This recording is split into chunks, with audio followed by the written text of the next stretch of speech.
Well, hello and welcome to the Ramon Foster Show, brought to you by the Get-Go Cafe and Market, where they're open for business 24/7, serving hot, fresh food. What's up on this Wednesday, Moan? Nice old hump day. All is well, though, DK. How are you? All right. I'll tell you what. I was covering baseball last night, and I finally had a chance to check out the you and John Malecki episode here. This was fun. This was a lot of fun. Yeah, it was cool, man. I truly enjoyed John, and of course, I'm going to deliver on everybody said I'm delivering for. But Malecki was fresh on our mind because we're speaking of football or life after football, and he was the first one to come to mind. And I love shedding a light on my guys that got businesses, and also he's an undrafted free agent, so I had to do that.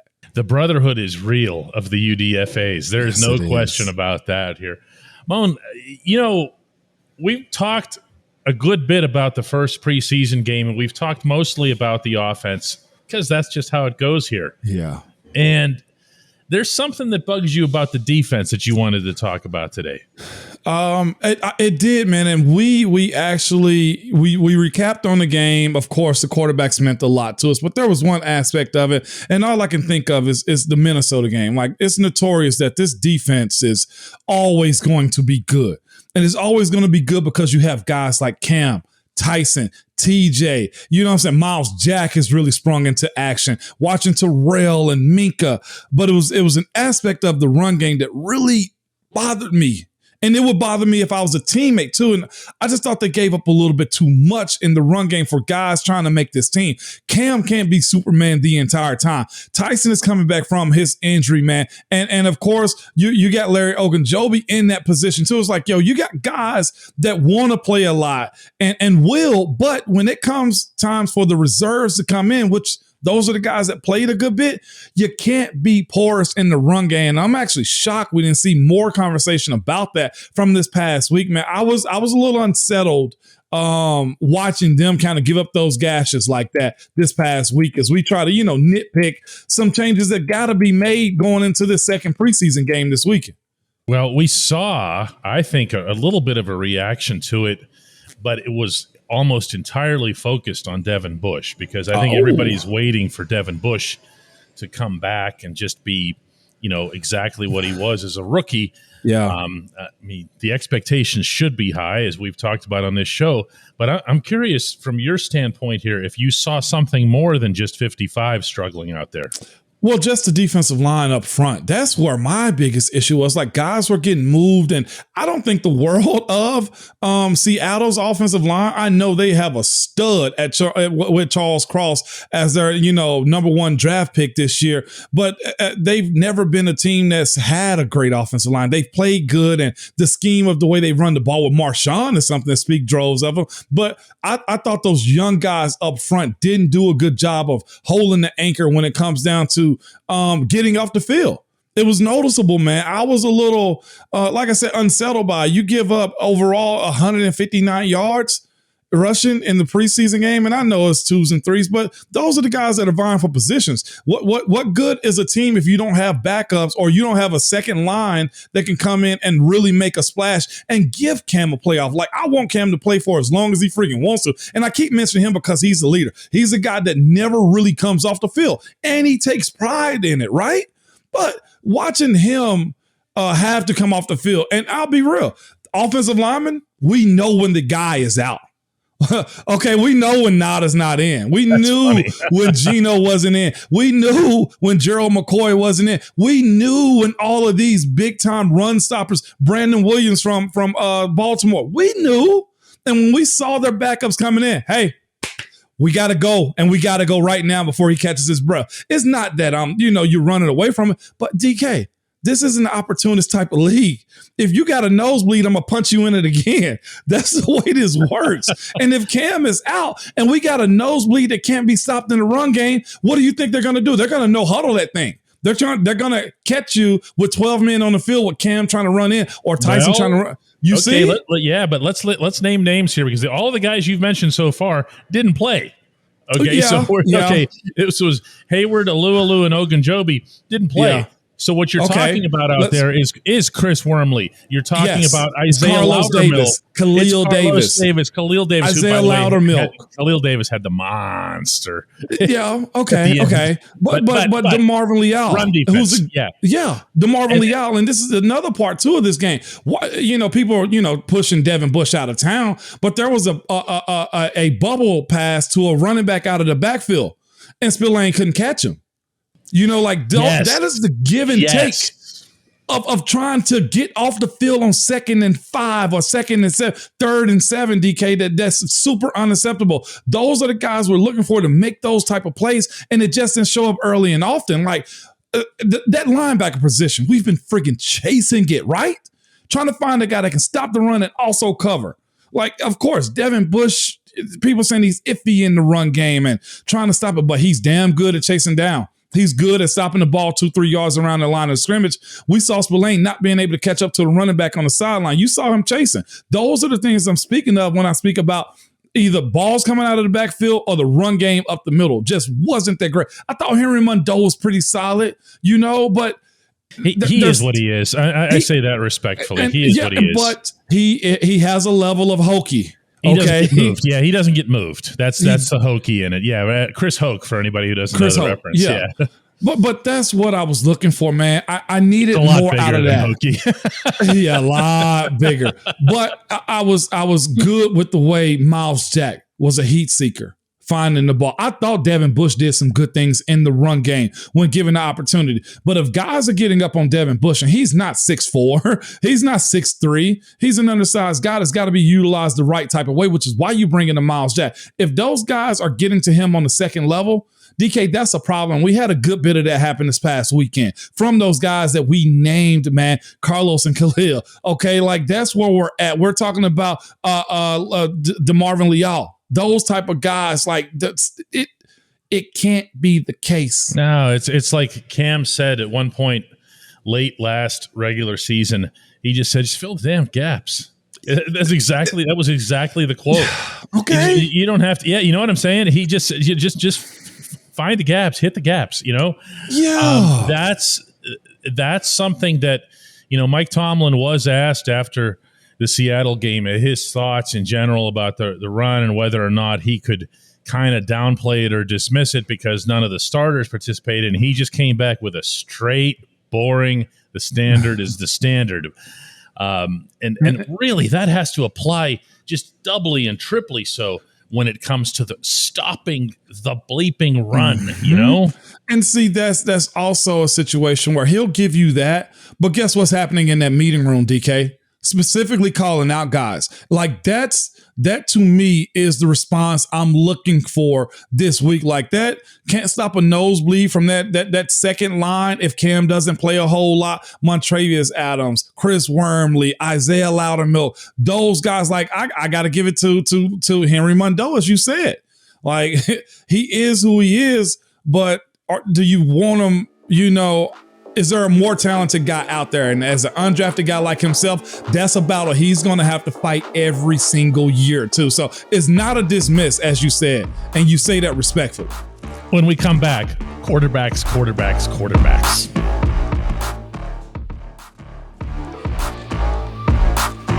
Welcome back to the Ramon Foster Show. It would not be a football discussion in Pittsburgh without quarterbacks. Lots and lots of quarterbacks still.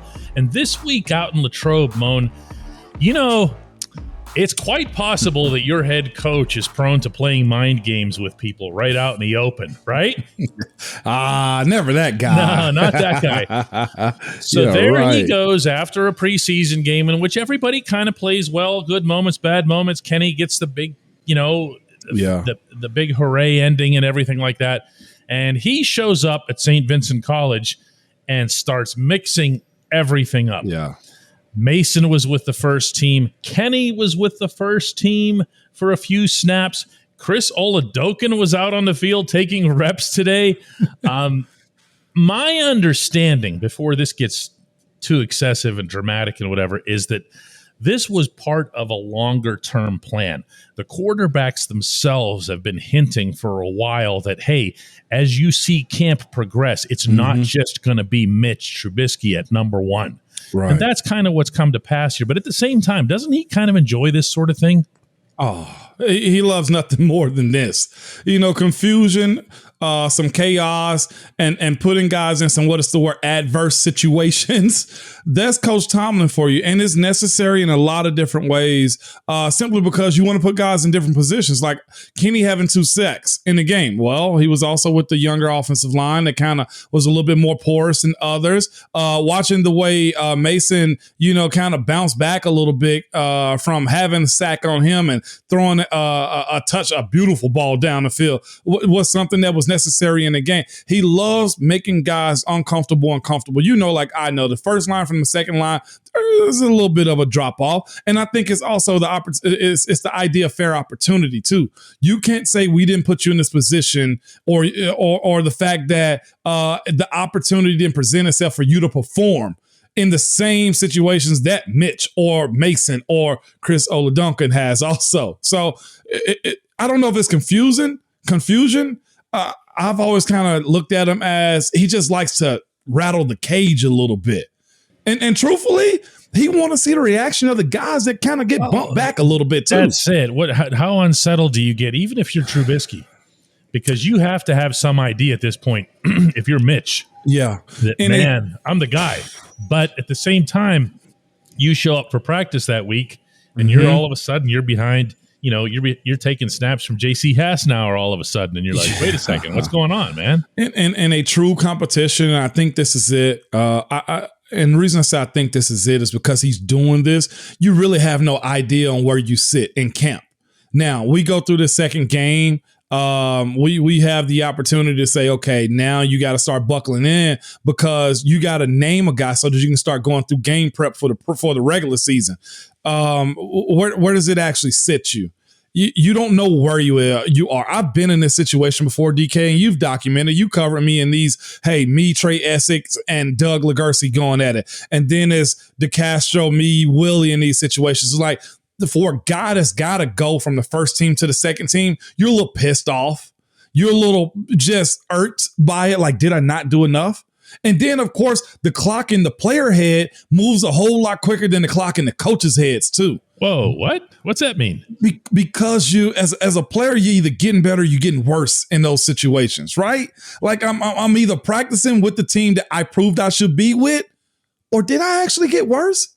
Did I have a bad play? Like, those are the mind tricks that you play with yourself. All of a sudden, you get it? Through every snap of the Seattle game in your head on your own without a coach telling you to do it. What did I do wrong here? And that's what Coach Tomlin, I feel like, does well, because I never forget, me, Doug, and Trey were going through that competition. I always have to give everybody the full names here. Bad. Doug Legursky, Trey Essex. I'm trying to think who else you dropped here. I call him Juicy, which we call him Chris Kimawatu, a.k.a. Juicy. Yeah. Chris Kimawatu was the left guard. And it was a 3-way competition between myself, Doug Legursky, and Trey Essex. And Craig Urbick was in that fold a little bit too. Trey Essex ended up winning it. Doug and I were reserves for the most part of that year. Well, I ended up winning that job later in the season's year. We went to the Super Bowl. But I remember just feeling downtrodden. I remember feeling like I'm about to get cut. I remember feeling like, damn, what else do I have to do? Because it gets real, DK. Undrafted guy. Mitch Trubisky's what do we want to call a rinse and repeat guy at this point? Like, and then you got Mason also. It's like, man, I got to figure out where I'm at. Am I trade value? Like it's those things that really come to your mind. And to your point, you replay every single play of that game about what you could have did better because you don't know. Meanwhile, the coaches just sit back. I just want to rattle them. That's all they want to do is see how you react. Arms folded, whistle in pocket. Simple as that. Oh, friggin' hated it. Good stuff, Moan. Really good stuff. When we come back, with all due respect to this segment, the only segment that matters. Hey, Mon.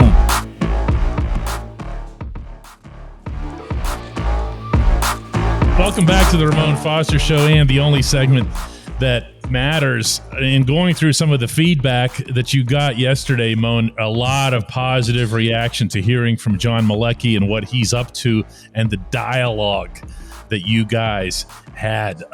I'll say it again. It was outstanding, but reading a couple of these say what a terrific show and a great account from you guys. Somebody asks you about your favorite woodworking content creators. Great episode, interesting on so many levels.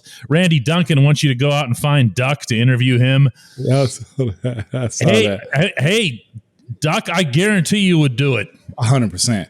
Yeah. Can I preface by saying this? A lot of these guys, you're going to get more personality out of a Duck, out of a Malecki, because they appreciate what the journey is. I know everybody's go get Debo, go get Troy, and I'm gonna throw that fishing line out there. But who's usually interesting? No, DK. I'll tell you what, Duck.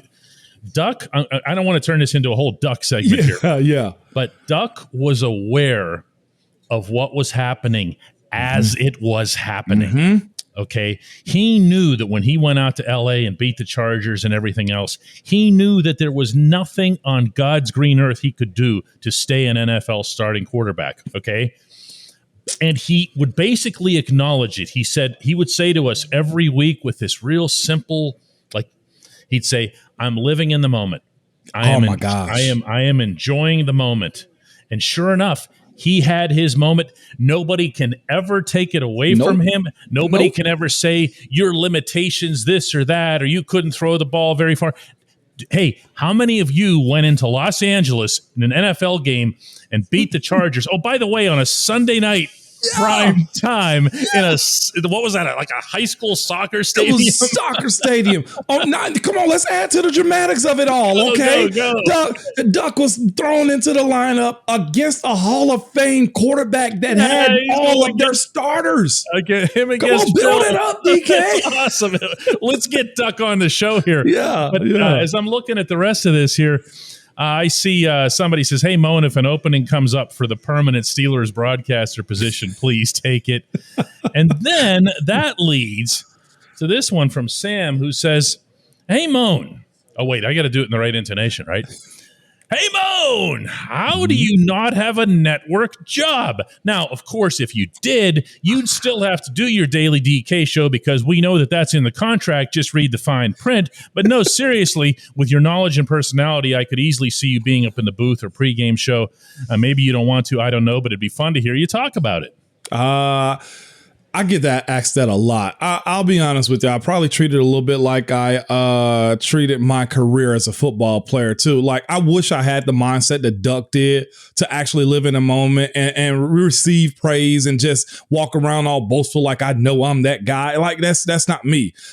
Presented with an opportunity, I would have to really sit back and look at it. I'll say this: my main focus right now is being flexible enough for my family, my wife, and my boys. I'm about to have a 14-year-old that's playing travel baseball. And that gets stupid crazy, okay? My youngest need me just as much as my oldest did at this time of the year. So having that flexibility, have an early morning show here in Nashville, be able to do this show daily with you, DK, and Eddie, and all people at Pittsburgh, at DK Pittsburgh Sports is what I'm into right now. And I'll say this, just the growth of what we've had here, my love for Steeler Nation is something that, look, it really have to be a good position. And truthfully, I can be good to y'all, but I'm not sure how I'm viewed by them either. And maybe, we go global with this thing, DK. They might see me and say, hey, DK, we want to buy this and bring you with Mon. So I'll entertain it. But you know me, this is how I've always operated. I'm good when everybody eats. So it would have to be good for all parties, including my wife and my kids, and the people that I work with too. The one thing that I can't stress enough, and I know we've talked about having Charlie Batch here as well. Charlie's coming up next week, and I'm not going to recommend to you what to ask on your show, but I'll tell you what, if I had something to bring up with Charlie, it would be to talk about all the work that goes into even preparing for these preseason games. He and Bob Pompiani do a really good job in the local broadcast on KDKA, and it sounds, Mon, no different than a network broadcast. Why? Because Pomp aces it on the play-by-play, and because Charlie works his rear end off. And remember that with preseason, unlike regular season, you got 90 guys on each sideline. That's a lot of names. That's a lot of bios. That's a lot of information. That's a lot of awareness of numbers, sometimes even duplicate numbers. You got to be on your game. Charlie works. Now, you and I know, and Charlie works also for the community as much as anybody we've ever known in our lifetimes with everything that he does in the Munhall, Homestead, and Pittsburgh communities here. Charlie is legit. I'm looking forward to that, but it's work. I think that might be what people think. Not everybody, but some people might think that you just get into the booth and go, "Hey, here I am. I'm Ramon Foster. I played that game, and I can." It is work. I called about 4 high school games last year. I did the Tennessee State Championship games also. It's a lot of work. I remember when I mentioned this next thing. What do you have to do with those kids? Yeah, I mean, you got to know them. Yeah. DK, a point that you're going to know, the in-game flip card with all 22 on it. See, I knew that was going to be the reaction. Like, it's not just hey, let me look at the roster. No, I need to know who's lined up here, who's their backups, what they did, what's the storyline behind them. It's a lot of work. I know that's a part of my profession I got to work on a little bit more. So I'm still polishing up on that type of stuff. But it's Charlie them speak it seamlessly, but it's not a seamless operation whatsoever. Plus, everybody loves Charlie. Oh, you know what I mean? Yeah. How do you not love Charlie? He's gold. I think Charlie could just sit in the booth and smile, and everybody would love him. I can't wait because I've never interviewed him like this. To ask him why did he, seek me out to be like, Mon, you need to be the union guy. Those are the conversations. And why did he take on the responsibility of it? And we'll go through some of this CBA stuff, and it'll be a good football. Next week? Yeah, next week, next Tuesday, I got him locked in. Awesome. In the meantime, we've got another show coming at you tomorrow.